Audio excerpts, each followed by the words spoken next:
সবাইকে নমস্কার। আমি শঙ্কর। মানে বাংলার রাজনীতিতে প্রত্যেক দিন এমন না এমন কিছু চলছে যে আপনাদের সামনে সেগুলো তুলে ধরতে ইচ্ছে করে। সেরকমই একটি খবর নিয়ে আসছি বা কিছু জিনিস দেখাবো। তার আগে সব থেকে আগে আপনাদের অনুরোধ, যদি আমাকে আপনারা একটু আশীর্বাদ করেন, আপনাদের ভালো লাগে এই চ্যানেল, কাইন্ডলি সাবস্ক্রাইব করবেন, শেয়ার করবেন যদি ভালো লাগে অন্যদের, চেনা পরিজনদের, এবং কমেন্টস করে কোনো মতামত থাকলে আপনারা নিশ্চয়ই দেবেন। দেখুন, এই কয়েকদিন ধরে পশ্চিমবঙ্গের রাজনীতি খুব ব্যস্ত, মানে নানান কিছু খবর। তার মধ্যে একটা ভালো খবর দিই, শুভেন্দু অধিকারী আমাদের সিএম, মুখ্যমন্ত্রী এবং রাজ্য বিজেপির সভাপতি শ্রমিক ভট্টাচার্য মহাশয় দিল্লিতে আছেন এবং বাংলার জন্য বেশ সুখবর নিয়ে আসছে শেষ খবর পাওয়া অনুযায়ী। কিন্তু আজকে আমি একটু অন্য বিষয় করব। আজকে করব এই যে তৃণমূল ভাঙছে, তৃণমূল ভেঙে কেউ বলছে সৎ তৃণমূল, অসৎ তৃণমূল, নতুন তৃণমূল, পুরনো তৃণমূল, এটা আবার কি কথা, সেই নিয়ে একটু আলোচনা করব।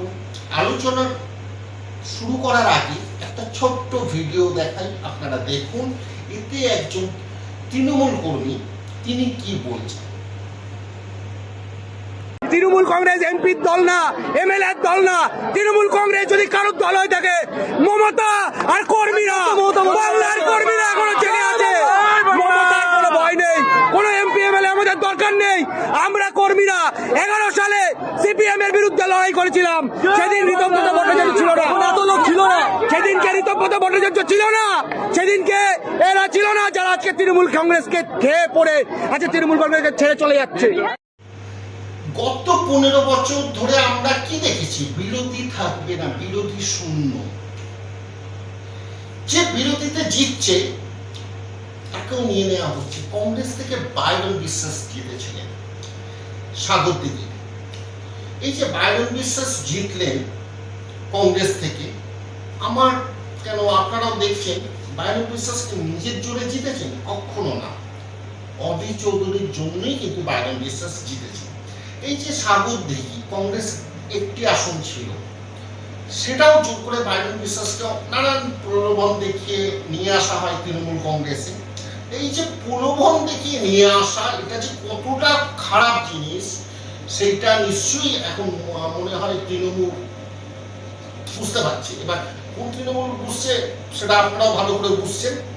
তাই বিরোধী থাকতে দেব না, হতে পারে না কোনোদিন। এটা ভালো একটা দেশ হতে হলে বা শক্তিশালী একটা দেশ হতে হলে বা রাজ্য হতে হলে তার বিরোধীও কিন্তু খুব কণ্ঠস্বর থাকবে, জোরালো হবে, তবে কিন্তু দেশ শক্তিশালী হবে। এবার গ্রামে যখন যেতাম তখন অনেক মানুষ যারা গত 15 বছর দেখেছি তৃণমূল করছেন, তারা বলতেন, গ্রামে কেন, এটা শহরে দেখেছেন, ওই ওনার সাথে আমরা করে এসেছি এগেন্স্ট বিরোধী পার্টি, উনি আবার আমরা শাসনে আসতে কিন্তু এসে গেছে। মানে সিপিএম থেকে যাদের নেওয়া হয়েছে একটু কম নেওয়া হয়নি। তা আজকে একটু ঋতব্রত বন্দ্যোপাধ্যায় সম্পর্কে কথা বলব। আমি যতটা জানি একটু আপনাদের সামনে তুলে ধরছি। ঋতব্রত বন্দ্যোপাধ্যায় 46 আনুমানিক বয়স। উনি একটা জিনিস খুব ভালো পারেন, বক্তব্য রাখতে। এই বক্তব্য কেন উনি রাখতে পারেন? উনি ইংলিশ মিডিয়ামের স্টুডেন্ট ছিলেন একটি নামকরা স্কুলে কলকাতার। পরবর্তীকালে উনি বিএ করেন আশুতোষ কলেজ থেকে এবং তারপর ক্যালকাটা ইউনিভার্সিটি থেকে এমএ করেন ইংলিশে। এই জন্য ইংলিশ খুব ভালো বলতে পারতেন। এবার বামফ্রন্টের একটা জিনিস দেখবেন, জ্যোতি বসু বা সোমনাথ চট্টোপাধ্যায় যে ইংলিশটা বলতেন সেটা কিন্তু বামফ্রন্টের অন্য নেতারা বলতেন না বা বলতে পারতেন না, সেটা অন্য কথা। এবার বুদ্ধবাবু ছিলেন বা অন্যান্য যারা নেতা ছিলেন, বুদ্ধবাবু পরবর্তী মুখ্যমন্ত্রী হয়েছিলেন। এই ঋতব্রত কিন্তু জানি কিভাবে মানুষকে সন্তুষ্ট করতে হয়। বুদ্ধবাবুর কাছে বা বুদ্ধবাবু ওনার নাম সুপারিশ করেছিলেন ঋতব্রত, এটা অনেকেই হয়তো জানেন বা অনেকে জানেন না।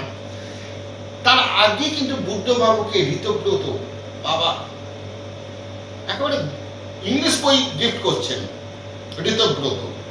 এবার বুদ্ধবাবু একটু সংস্কৃতি জগতের মানুষ, উনি পড়তে ভালোবাসেন।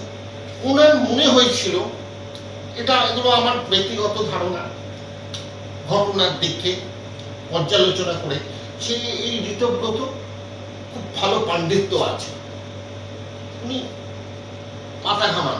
কিন্তু পরবর্তীকালে যখন ঋতব্রত নানান ঘটনা ঘটে, পার্টি থেকে বহিষ্কৃত করা হয়।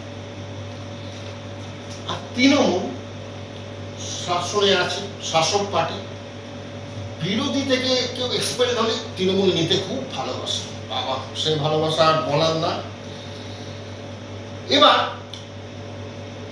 নানান রকম সেই ভিডিও আপনারা দেখেছেন, আমি দেখাতে চাই না, কিন্তু তার আগে একটা অভিযোগ যিনি করেছেন তিনি কি বলছেন আমি সেটা শেষে একেবারে দেখাবো। এবার মজাটা দেখুন, ঋতব্রত যে 58 জনকে নিয়ে আর 2 জনকে নিয়ে বলছেন আমি বিরোধী নেতা। ঋতব্রত একটা কথা আমি বলতে পারি, আজকে উনি অভিষেক বন্দ্যোপাধ্যায়কে নিয়ে বলছেন, যদি তৃণমূল ক্ষমতায় আসতো, তৃণমূল শাসক হতো পশ্চিমবঙ্গে, এই ঋতব্রত বন্দ্যোপাধ্যায় যে গিরগিটি, সে কিন্তু অভিষেক বন্দ্যোপাধ্যায়ের অফিসে মানে চলে যেতেন বা বাড়িতেও চলে যেতেন। সৌম্য দপ্তরটা, ঋতব্রত ভালো কথা বলতে পারেন, রাজ্যসভায় তৃণমূল করেছিল এবং পরবর্তীকালে বিধানসভায় নির্বাচনে দাঁড় করানো হয়। মন্ত্রিত্ব বাঁধা ছিল ঋতব্রত যদি তৃণমূল ক্ষমতায় আসতো। কিন্তু এই ঋতব্রত যদি কোনো কারণে মন্ত্রিত্ব না পেত, আজকে যাদের এগেন্সটে কথা বলছে, ও কিন্তু হন্য হয়ে পড়ে থাকতো ঋতব্রত, যতটা পর্যালোচনা করা গেছে ওই ব্যক্তি সম্পর্কে। এবং এমন সততার মূর্ত প্রতীক, ভাবুন, পার্টি থেকে এক্সপেল করে দেওয়া হয়েছে, বহিষ্কৃত করা হয়েছে, বহিষ্কার করা হয়েছে। এখানে একটা কথা বলি, অনেক চ্যানেল বলছে সাসপেন্ড না, এক্সপেল করা হয়েছে। কিন্তু তিনি বলছেন মমতা ব্যানার্জি আমাদের নেত্রী না, উপদেষ্টা। মানে ভাবুন কথা টামটা, উপদেষ্টা। এবং উনি কি ভাবেন যে উনি বিরোধী দল নেতা হবেন, মমতা ব্যানার্জির ছবি রাখবেন, সিকিউরিটি গার্ড নিয়ে থাকবেন, আর মানুষ মেনে নেবে? এইরকম হতো না ঘটনা যখন যদি শাসক পার্টি তৃণমূল যখন ছিল শাসনে, তখন একটু রয়ে কয়ে বুঝে যদি নিত। বুদ্ধবাবু যাকে নিয়েছিলেন বুঝতে পেরে নেননি, পরবর্তীকালে নানান কিছু কারণে বামফ্রন্ট তাড়িয়ে দিয়েছিল, তাকে কি নেওয়া খুব জরুরি ছিল তৃণমূলে। এবং ঋতব্রতর আরেকটা জিনিস দেখা যায়, উনি 2008 থেকে 2016 এসএফআই তার জেনারেল সেক্রেটারি ছিলেন এবং বর্তমান 2026-এ উলুবেড়িয়া পূর্ব থেকে জিতেছেন। উনি মানে দাঁড়ানোই যিনি টিকিট পাননি, তিনি হচ্ছেন বিদেশ রঞ্জন বোস। তার সত্যি বিচিত্র এই দেশ, এবং ভাবতে খুব অবাক লাগে সেই ঋতব্রত বন্দ্যোপাধ্যায়ের বিরোধী দল। কিন্তু এখানেই শেষ না, ঋতব্রত বন্দ্যোপাধ্যায়ের যে টিম 60 জনের, তার থেকেও কিন্তু বেরিয়ে আসতে শুরু করেছে এবং কয়েকদিনের মধ্যে ভাঙবে। অর্থাৎ তৃণমূলের 3টি দল হবে, একটি মমতা বন্দ্যোপাধ্যায়ের অধীন, দ্বিতীয়টি ঋতব্রতর অধীন এবং তৃতীয়টি ঋতব্রতদের বিরোধী গোষ্ঠী। মানে পশ্চিমবঙ্গে কোনো বিরোধী দল থাকার সম্ভাবনা এখন কম। কি ঘটতে চলেছে আমরা দেখব, আমার সাথে আপনারাও থাকবেন, আপনাদেরও দেখাবো। এবং শেষ করার আগে কুণাল ঘোষ উনি কি বলছেন এই নতুন তৃণমূল সম্পর্কে, এবং তারপরে যিনি অভিযোগ করেছিলেন, অভিযোগকারী, তিনি ঠিক কি বলছেন সেটা শুনে শেষ করব। সবাই ভালো থাকবেন। নমস্কার। শঙ্কর, জয় হিন্দ। ও আমার সাথে বিয়ের প্রতিশ্রুতি দিয়েছিল এবং এখন সেটাকে পুরোপুরি ডিনাই করছে। ও ও সেটা পুরোপুরি ডিনাই করছে। আমরা 2016 সালে আমরা মিট করি, প্রথম দেখা হয়, কথা হয় ফার্স্ট থ্রু টুইটার, তারপরে অন্য মানে আমাদের যোগাযোগ হয়। ও আমাকে টিকিট পাঠায় দিল্লিতে ওর সাথে দেখা করার জন্য, ওর ফ্ল্যাটে 104 সাউথ অ্যাভিনিউ ফ্ল্যাটে যেটা ও থাকে। ও আমাকে রিসিভও করতে আসে, এবং সেই থেকেই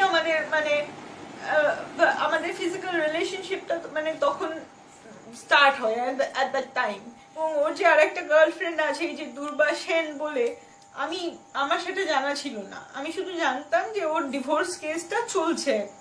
ডিসেম্বরে গেছিল নেদারল্যান্ডস আমাকে মানে আমার সঙ্গে দেখা করতে, এবং পুরো যে ফান্ডিংটা সেটা হচ্ছে আমি করেছিলাম।